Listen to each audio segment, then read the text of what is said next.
Bienvenidos a un nuevo vídeo de brokerjunior.com en el canal de YouTube Curso de Trading Gratis. Yo soy Jaime Juez, asesor financiero y trader, y hoy te quiero hablar de cómo saber si una tendencia continúa. Para detectar cualquier pauta de continuidad debe haber un requisito mínimo, y es que existe una tendencia previa. Si no hay tendencia, no hay nada que continuar. Tras la tendencia se genera una pausa para su posterior continuación. Esa pausa en el camino son los patrones que vamos a identificar a continuación. Patrón número 1, triángulos. En el análisis técnico se diferencian entre triángulos ascendentes, descendentes, simétricos, expansivos, pero bajo mi punto de vista merece la pena memorizar el patrón, pero no el nombre. Por lo que a todos les llamo exactamente igual para simplificar, triángulos. ¿Cuáles son las características de los triángulos? 1. Debe existir una tendencia previa. 2. Los máximos y mínimos cada vez son más estrechos. Otra opción es que los máximos sean cada vez más bajos y los mínimos iguales, formando una zona de soporte. También se da el mismo caso, pero al contrario, es decir, que se vayan formando una zona de resistencia y los mínimos cada vez más altos. 3. Necesitamos 4 puntos como mínimo para poder trazarlo. 4. El punto de unión le llamamos vértice. 5. La diferencia entre las dos líneas que salen de ese vértice le llamamos la base. 6. Al ser una figura de continuidad, la teoría clásica dice que tracemos una sola línea horizontal desde la base y en ella o sobre ella proyectemos la altura de la base, ya que si el precio rompe esa línea horizontal es altamente probable que llegue hasta el objetivo marcado como mínimo. Mi recomendación es que traces siempre dos líneas horizontales y proyectes tanto hacia arriba como hacia abajo el tamaño de la base. En función de por dónde rompa el precio es por donde deberíamos entrar al mercado, es decir, corto o largo.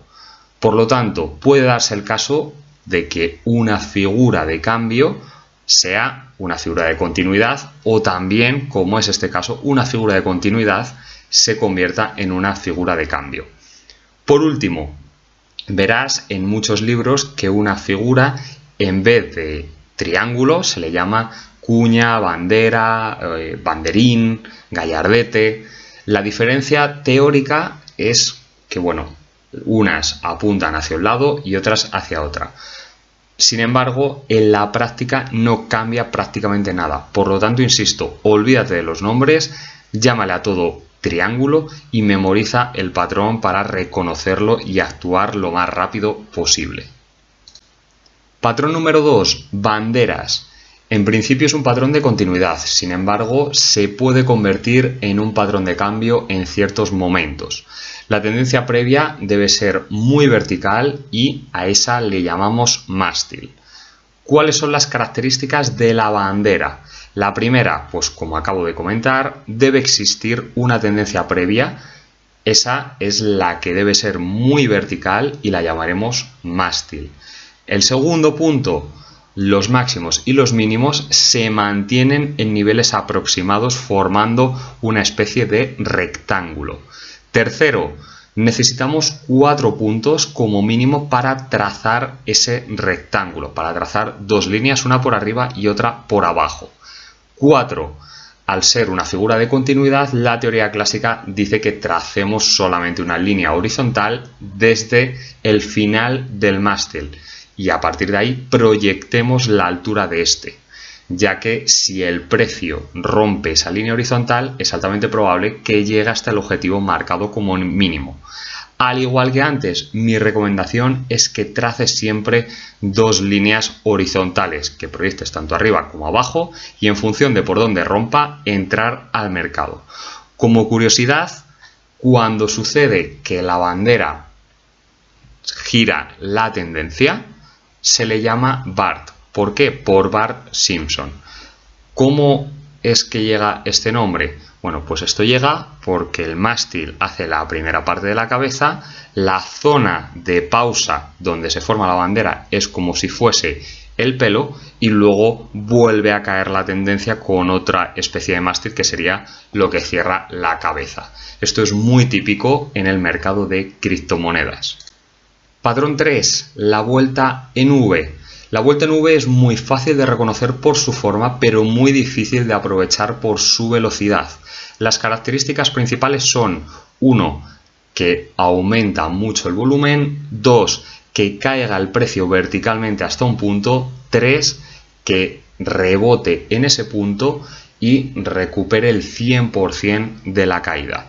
Las vueltas en V pueden ser un patrón tanto de continuidad como de cambio de tendencia, pero dependiendo de hacia dónde vaya esta. El mayor problema que tenemos es identificar el punto de apoyo anticipadamente y entrar justo en él. Es muy arriesgado, pero también muy lucrativo, porque si consigues identificarlo en un periodo de tiempo muy cortito, puedes conseguir una operación muy buena. El patrón número 4, más que un patrón, es un principio y se llama principio de confirmación y divergencia.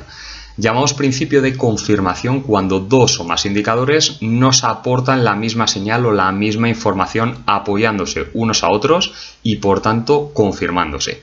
Por ejemplo, si tenemos unas velas que están en una fase alcista y tienen una línea de tendencia alcista, el indicador precio nos está indicando alcista.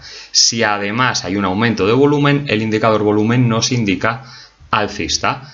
Si además incorporamos otro indicador tendencial como podría ser el ADX y marca 30 puntos, este indicador también nos apoya. Por lo tanto, tenemos tres criterios que están confirmando la tendencia. Llamamos divergencia cuando ocurre justo lo contrario, es decir, que los indicadores nos dicen cosas totalmente opuestas, como puede ser que unos confirmen una cosa y otros otra. Por ejemplo, imagínate que el precio nos está indicando máximos crecientes, sin embargo, el RSI nos está indicando que está en una zona de sobrecompra. Los indicadores, el del precio y el del RSI, nos están diciendo cosas opuestas, por lo tanto están en divergencia y eso nos puede indicar un posible cambio de tendencia. Por último, recomendaciones para operar con estos patrones.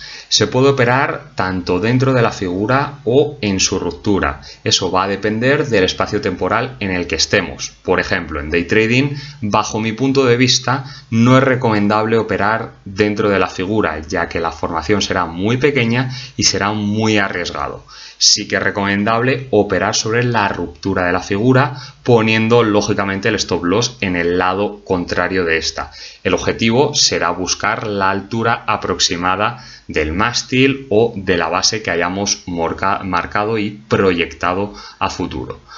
En medio y largo plazo sí que es recomendable operar dentro de la figura. Al ser un plazo intermedio podemos sacar varios puntos, varios pips o varios ticks de beneficio en ese periodo, y también es recomendable operar la ruptura de la figura. ¿Problema que nos podemos encontrar?